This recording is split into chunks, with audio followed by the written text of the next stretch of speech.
Hi, welcome to career guide. Root of 1 + 197 × 199.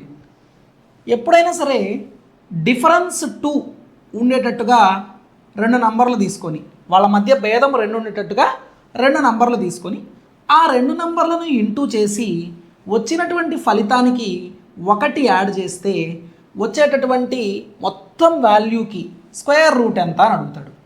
ఖచ్చితంగా ఈ కాన్సెప్ట్లో ఈ రెండు నెంబర్ల మధ్య డిఫరెన్స్ 2 ఉంటుంది, బాగా గమనించండి.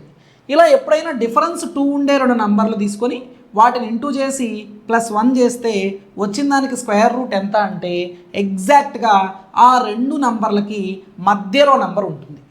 అంటే 197కి 199కి మధ్యలో మిడిల్ నెంబర్ ఏముంటుంది అంటే 198. సో 198 ఎక్కడుందండి? థర్డ్ ఆప్షన్లో ఉంది. సో డిఫరెన్స్ 2 ఉండే నెంబర్లు అంటే అవి ఈవెన్ నెంబర్స్ అయినా అయి ఉండొచ్చు, ఆడ్ నెంబర్స్ అయినా అయి ఉండొచ్చు. ఇప్పుడు నేను ఆడ్ నెంబర్స్ తీసుకున్నాను. In the same way even numbers కూడా చూస్తే రూట్ ఆఫ్ 1 + 2024 × 2026 అన్నాడు. 2024కి 2026కి డిఫరెన్స్ ఎంత? 2.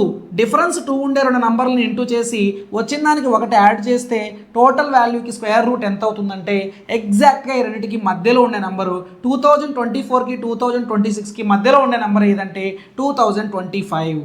ఈ రెండింటికి మధ్యలో ఉండే నెంబర్ ఏది? 2025. That is option A.